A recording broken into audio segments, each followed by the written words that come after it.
Hanno università.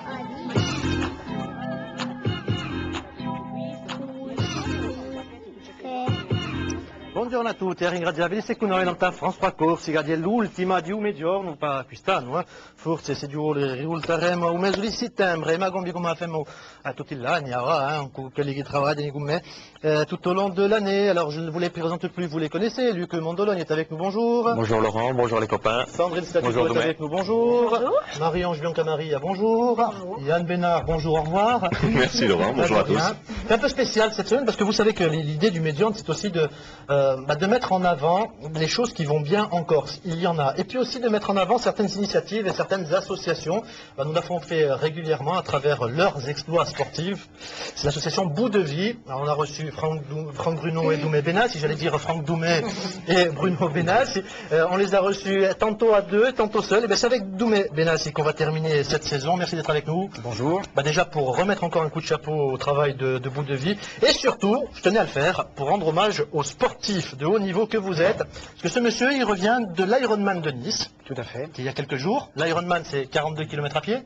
Alors, l'ordre, c'est 3-8. D'abord en nage. D'abord en nage, après on fait du vélo et après on court à pied. Enfin, en nage 3 km 8. Un ordre d'idée, on part des Lavezzi, on va jusqu'à Piantaril à la nage. On prend le vélo, on fait Bonifacio, Porto Vecchio, l'Ospedale, Sartène, Ajaccio, Vitsavone, Corté, on redescend sur son carbe, à Tchad di Pipe, On a seul jour.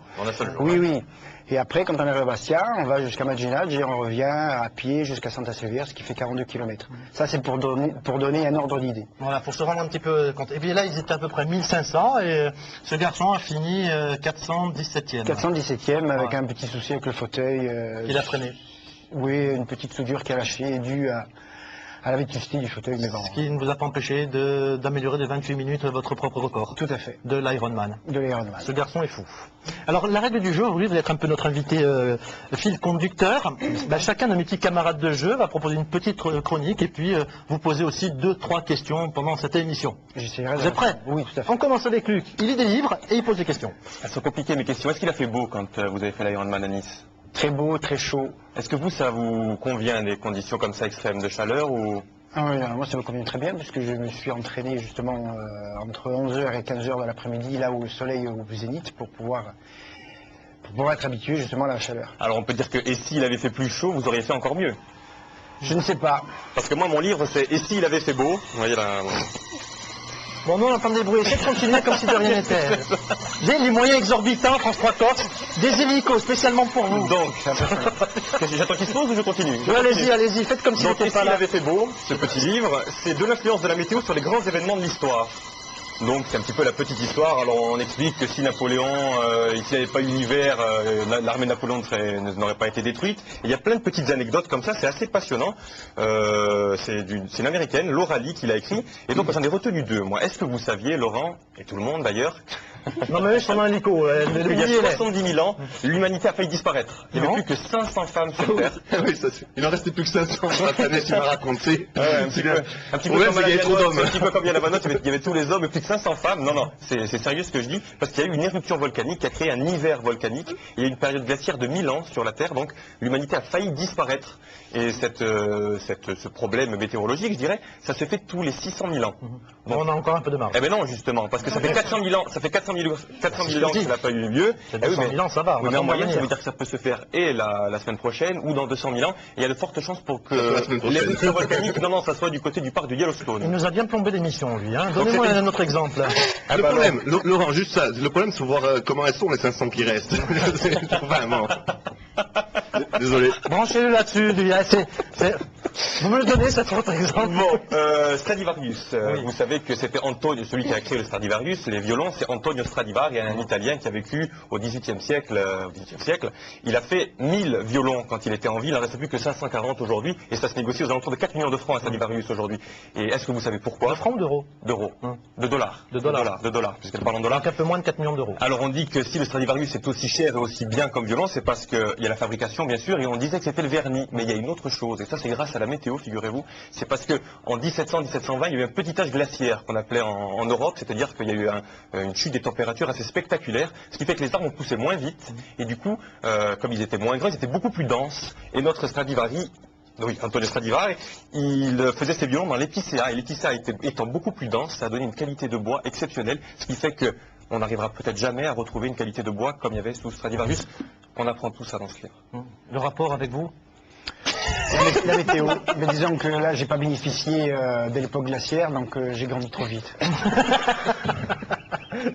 Sandrine, Oui, c'est à moi. Donc, pardon de vous réveiller. non, non, j'étais Sandrine, c'est encore, environnement. Toutes les semaines, elle nous parle d'environnement. Là, ça va être directement lié avec la traversée de l'Atlantique, vous allez voir. Exactement. Alors moi je me suis demandé, puisque vous avez donc traversé l'Atlantique en 2006, donc grâce à votre copain Franck Bruno, et surtout grâce à votre embarcation appelée Bout de Vie.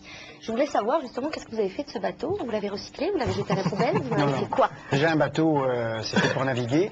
Donc il était prévu de le mettre dans un musée. D'abord c'était le musée océanographique à Monaco, puis après au musée de la Marine à Paris.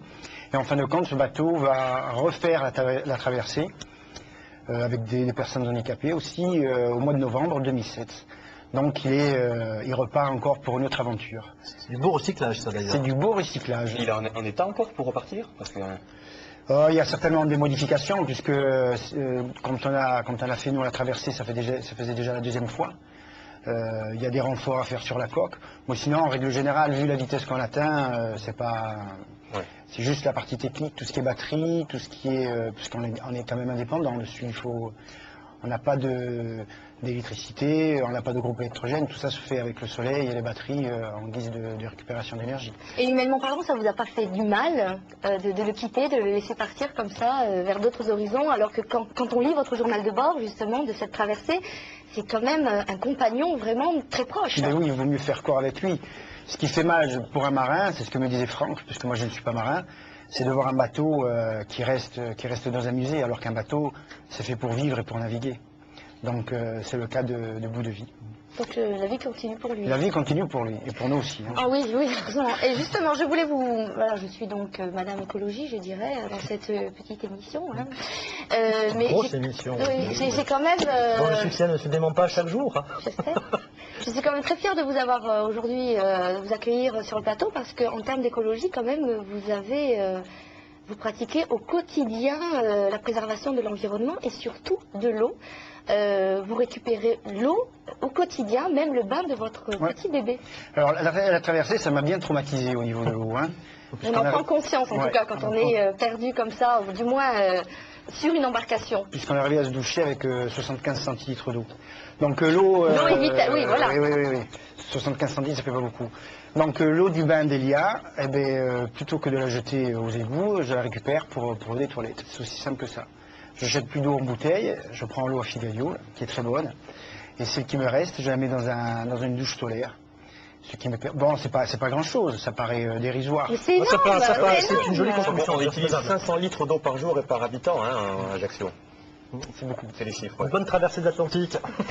Ça met les choses. Ça, c'est l'aventure qu'ils ont vécue à deux, une aventure humaine et une aventure sportive et très physique. C'est une régate. Et puis chacun de votre côté aussi. Alors on a évoqué l'Ironman, il y a aussi la traversée du Groenland pour Franck Bruno, qui l'a réussi, qui était en train de dégeler.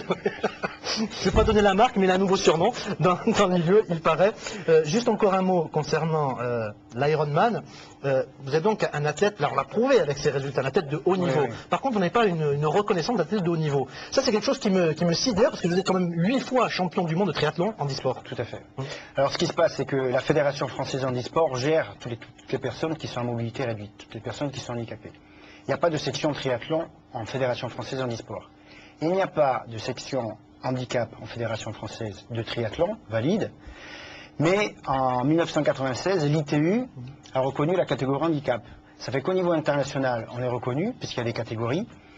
Il y a des catégories élite, senior et féminine, et il y a une catégorie physically challenge, c'est-à-dire handicap. Mais au niveau national, ça passe pas. Pourquoi ? Parce qu'on n'est pas beaucoup, parce qu'il faudrait peut-être que les gens qui sont à la Fédé s'investissent. C'est un peu n'importe quoi, ça. Il y a des joueurs de curling aussi en France.